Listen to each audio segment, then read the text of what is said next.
5ই আগস্টের পর দেশে অহরহ ঘটে যাচ্ছে এমন ওপেন সিক্রেট ধ্বংসাত্মক অবৈধ উচ্ছেদ বা লুটপাটের মতো নৃশংস ঘটনা যেন দেখার কেউই নেই। সিসিটিভির ফুটেজে দেখা যাচ্ছে ছাত্রদের বেশে কিছু সন্ত্রাসী একজনের মদদে পুরো একটি প্রতিষ্ঠান অবৈধভাবে উচ্ছেদের পায়তারা করছে। জানা যায় ছাত্রলীগের যে প্রভাবটা আগে ছিল সেটা এখনও দেখা যাচ্ছে নিকুঞ্জ সহ রাজধানীর বিভিন্ন এলাকায়। সে কিন্তু আওয়ামী লীগের লোক, আর যখন 5 তারিখ গেছে ক্যারেক্টার পাল্টায় ফেলাইছে। আমার এখানে 3.5 ফ্লোর কেনা, আমি এবং আমার পার্টনার সিটি ডেন্টাল কলেজের মালিক বদরুদ্দোজা, সে আমাদের কাছ থেকে 3.5 ফ্লোর বিক্রি করার কথা বলে টাকা নিছে, রেজিস্ট্রি বায়না করছে। সে দীর্ঘদিন রেজিস্ট্রি করে দেয় না। তারপর আমরা কোর্টে গেছি, মামলা করছি। মামলা করার পরে কোর্ট থেকে আমাদেরকে রেজিস্ট্রি করে দিতে বলছে। সে কোর্টে সময় নিছে যে রেজিস্ট্রি করে দিবে, কিন্তু অদ্যাবধি দেয় নাই। না দেওয়ার পরে কোর্ট একটা অর্ডার দিছে, স্ট্যাটাসকো দিছে যে আপনি যতদিন পর্যন্ত রেজিস্ট্রি করে না দিবেন দুই পক্ষের কেউ কাউরে কোনো রকম ডিস্টার্ব করবেন না, ব্যবসা বাণিজ্যে যার যার মতো ব্যবসা বাণিজ্য করবেন।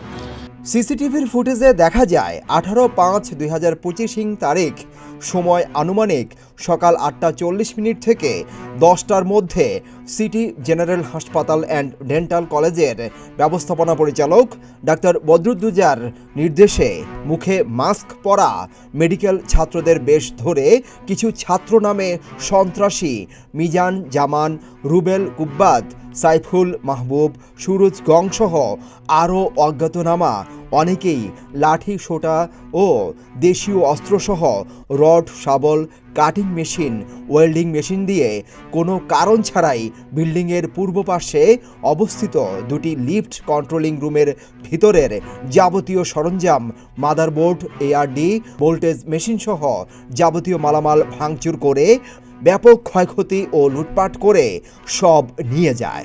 এর আগে একবার এরকম করছে, 31 আগস্ট আমার এই লিফট টিপ সব ভাঙ্গা চুরা খুলে নিয়ে গেছে, সাইনবোর্ড ভাঙছে, হলটল ভাঙছে। আবার আজকে সে সেম কাজটাই করছে। বদরুদ্দোজা, তার আপনার মিজান ইলেকট্রিশিয়ান, তারপরে ওই লিফটের টেকনিশিয়ান জামাল, এই দুইজনকে আমরা চিনছি। আর বাকি কিছু বহিরাগত লোক নিয়ে আসছে, সেইগুলোর আবার হসপিটাল থেকে আপনার ওই অ্যাপ্রন পরায় নিছে। কাউরে চিনি না আমরা। আরও জানা যায় একই ভবনের 3য় তলার পূর্ব পার্শ্বের নিকুঞ্জ ভবন হল নামক ডিজিটাল সাইনবোর্ড ভাঙচুর করে। সব মিলিয়ে আনুমানিক 1.5 থেকে 2 কোটি টাকার মালামাল ক্ষতি হয় বলে মালিকপক্ষ থেকে জানা গেছে। ছাদে উঠার যে গেটটা আছে, এটা ওয়েল্ডিং মেশিন দিয়ে বাইরে থেকে তালা মারছে, মানে ঝালাই করে দিছে যাতে আমার লোক উপরে না পারে।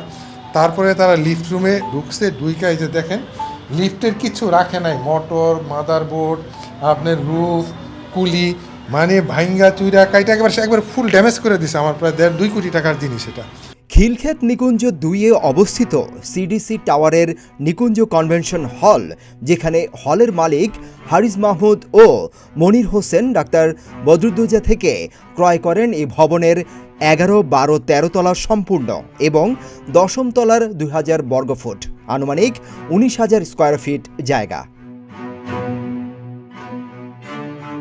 এরপর থেকে ব্যবসায়িক কার্যক্রম পরিচালনা করে আসেন তারা। সেই সাথে ব্যবসায়িক প্রয়োজনে 3টি লিফট আমদানি করা হয়। 2টি লিফট ভবনের পূর্ব পাশে এবং একটি লিফট পশ্চিম পাশে স্থাপন করা হয়, যাহা নিকুঞ্জ কনভেনশন হলের মালিকপক্ষ এবং সিডিসি এর লোকজন ব্যবহার করে আসছিলেন।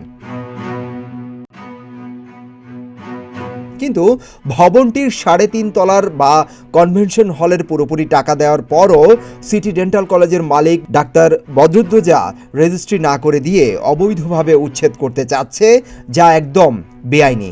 এ বিষয়ে কনভেনশন হলের মালিকপক্ষ ডাক্তার বদরুদ্দোজাকে বিচারের আওতায় আনার কথাও জানান। এখন আমি এটার একটা মানে ন্যায্য বিচার চাচ্ছি, আইনের কাছে চাচ্ছি, দেশের কাছে চাচ্ছি যে আমি যেন সঠিক বিচারটা পাই। সে যে এই দুষ্কর্ম করছে এটার একটা দৃষ্টান্তমূলক শাস্তি হোক, না হলে সে বারবার করবে। সিদ্দিকুর রহমান রোমন, প্রতিদিনের বাংলাদেশ।